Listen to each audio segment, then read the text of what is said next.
বাংলাদেশের উত্তরাঞ্চলের একটি বিমানবন্দর, যার ইতিহাস শুরু হয়েছিল ব্রিটিশ শাসনামলে। আজ সেই বিমানবন্দরই আধুনিকায়নের পথে এগিয়ে যাচ্ছে আন্তর্জাতিক মর্যাদা অর্জনের লক্ষ্যে। কিন্তু সত্যিই কি এটি খুব শিগগিরই আন্তর্জাতিক বিমানবন্দরে পরিণত হবে? আর কি ছিল এর শুরুর ইতিহাস? চলুন নির্ভরযোগ্য তথ্য, ঐতিহাসিক দলিল এবং যেখানে প্রয়োজন সেখানে লোককথাকে আলাদা করে তুলে ধরে জেনে নিই সৈয়দপুর বিমানবন্দরের পুরো গল্প।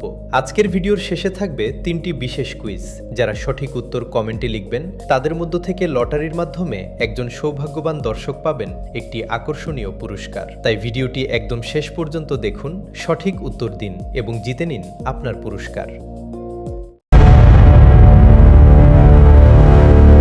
বাংলাদেশের নীলফামারী জেলার সৈয়দপুর শহরে অবস্থিত সৈয়দপুর বিমানবন্দর দেশের অন্যতম গুরুত্বপূর্ণ অভ্যন্তরীণ বিমানবন্দর। এর আইএটিএ কোড এসপিডি এবং আইসিএও কোড ভিজিএসডি।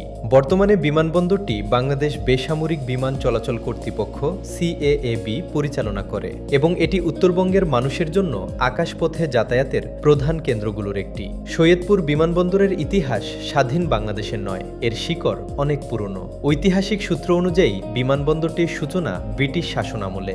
দ্বিতীয় বিশ্বযুদ্ধের সময় উত্তর পূর্ব ভারত এবং তৎকালীন বাংলার কৌশলগত যোগাযোগ ব্যবস্থার অংশ হিসেবে এই অঞ্চলে একটি বিমান ঘাঁটি গড়ে তোলা হয়। পরবর্তীতে পাকিস্তান আমলেও এটি সীমিত পরিসরে ব্যবহৃত হয়। তবে এখানে একটি বিষয় পরিষ্কারভাবে উল্লেখ করা জরুরি। ব্রিটিশ আমলে ঠিক কোন সালে বিমানবন্দরটি নির্মিত হয়েছিল সে বিষয়ে নির্ভরযোগ্য সরকারি বা ঐতিহাসিক কোনো একক তথ্য পাওয়া যায় না। তাই নির্দিষ্ট সাল উল্লেখ করার পরিবর্তে এটুকুই নিশ্চিতভাবে বলা যায় যে এর উৎপত্তি ব্রিটিশ শাসনামলের সামরিক প্রয়োজনের সঙ্গে সম্পর্কিত। স্বাধীনতার পর দীর্ঘ সময় এটি সীমিতভাবে ব্যবহৃত হলেও 1979 সালে সৈয়দপুর বিমানবন্দর আনুষ্ঠানিকভাবে একটি অভ্যন্তরীণ বাণিজ্যিক বিমানবন্দর হিসেবে কার্যক্রম শুরু করে। আজকের দিনে সৈয়দপুর বিমানবন্দর উত্তরবঙ্গের মানুষের জন্য অত্যন্ত গুরুত্বপূর্ণ একটি যোগাযোগ কেন্দ্র। ঢাকা থেকে সৈয়দপুর রুট বর্তমানে দেশের অন্যতম ব্যস্ত অভ্যন্তরীণ আকাশপথ। বর্তমানে এখান থেকে নিয়মিতভাবে ঢাকা এবং বিভিন্ন সময়ে চট্টগ্রাম ও কক্সবাজার রুটে ফ্লাইট পরিচালিত হয়। এই বিমানবন্দরে বর্তমানে 4টি দেশীয় এয়ারলাইন্স সেবা দিচ্ছে। বিমান Bangladesh airlines, US Bangla airlines, Novo air, air Astra এসব সংস্থা প্রধানত এটিআর সাব-2 এবং বোম্বার্ডিয়ার ডিএইচসি 8400 কিউ400 ধরনের আধুনিক টার্বোপ্রপ বিমান পরিচালনা করে। সাম্প্রতিক বছরগুলোতে সৈয়দপুর বিমানবন্দরে যাত্রী সংখ্যা উল্লেখযোগ্যভাবে বৃদ্ধি পেয়েছে। বর্তমানে ঢাকা সৈয়দপুর ঢাকা রুটে প্রতিদিন প্রায় 30টি ফ্লাইট পরিচালিত হয় বলে বিভিন্ন সরকারি সূত্র এবং উইকিপিডিয়ায় উল্লেখ রয়েছে। এর ফলে এটি দেশের সবচেয়ে ব্যস্ত অভ্যন্তরীণ বিমানবন্দরগুলোর একটি হিসেবে পরিচিতি পেয়েছে। 2018 সালে বাংলাদেশ সরকার সৈয়দপুর বিমানবন্দরকে আন্তর্জাতিক মানে উন্নীত করার লক্ষ্যে একটি বড় প্রকল্প গ্রহণ করে। এই প্রকল্পের আওতায় নীলফামারী এবং দিনাজপুরের পার্বতীপুর এলাকার মোট প্রায় 912 একর জমি অধিগ্রহণ করা হয়েছে। পরিকল্পনা অনুযায়ী বর্তমান 6000 ফুট দীর্ঘ রানওয়েকে বাড়িয়ে 12,000 ফুট করা হবে। এটি বাস্তবায়িত হলে সৈয়দপুর বিমানবন্দরের রানওয়ে বাংলাদেশের দীর্ঘতম রানওয়েগুলোর অন্যতম হবে এবং বড় আকারের আন্তর্জাতিক উড়োজাহাজ অবতরণের সুযোগ সৃষ্টি হবে। 2020 সালের ফেব্রুয়ারিতে বাংলাদেশ ও নেপাল সরকার দুই দেশের মধ্যে বাণিজ্য ও পর্যটন সম্প্রসারণের লক্ষ্যে সৈয়দপুর থেকে নেপালে সরাসরি ফ্লাইট চালুর বিষয়ে আলোচনা শুরু করে। পরবর্তীতে 2021 সালে সৈয়দপুর থেকে নেপালের বিরাটনগড় অথবা ভদ্রপুর বিমানবন্দরে সরাসরি ফ্লাইট চালুর একটি প্রস্তাব সামনে আসে। তবে এখানে একটি গুরুত্বপূর্ণ বিষয় উল্লেখ করা জরুরি। এটি এখনও একটি প্রস্তাব এবং পরিকল্পনার অংশ। এই রুটে নিয়মিত আন্তর্জাতিক ফ্লাইট এখনও চালু হয়নি, অর্থাৎ বিষয়টি ভবিষ্যৎ পরিকল্পনার অন্তর্ভুক্ত। বাস্তবায়ন সম্পূর্ণভাবে আধুনিকায়ন প্রকল্পের অগ্রগতির উপর নির্ভর করছে। সৈয়দপুর বিমানবন্দর নিয়ে বিভিন্ন সময়ে কিছু প্রচলিত কথা শোনা যায়, যেমন দ্বিতীয় বিশ্বযুদ্ধে এখানে অসংখ্য যুদ্ধবিমান নিয়মিত ওঠানামা করত। এটি সম্পূর্ণরূপে ব্রিটিশদের বৃহৎ সামরিক ঘাঁটি ছিল।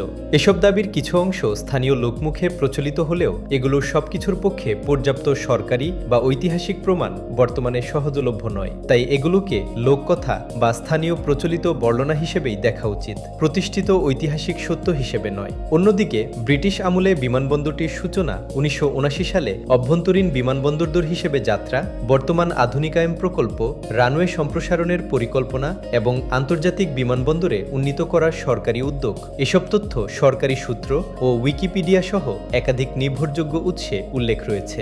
সৈয়দপুর বিমানবন্দর শুধু একটি আঞ্চলিক বিমানবন্দর নয়, এটি উত্তর উত্তরবঙ্গের অর্থনীতি, পর্যটন এবং ভবিষ্যৎ আন্তর্জাতিক যোগাযোগের একটি গুরুত্বপূর্ণ সম্ভাবনার প্রতীক।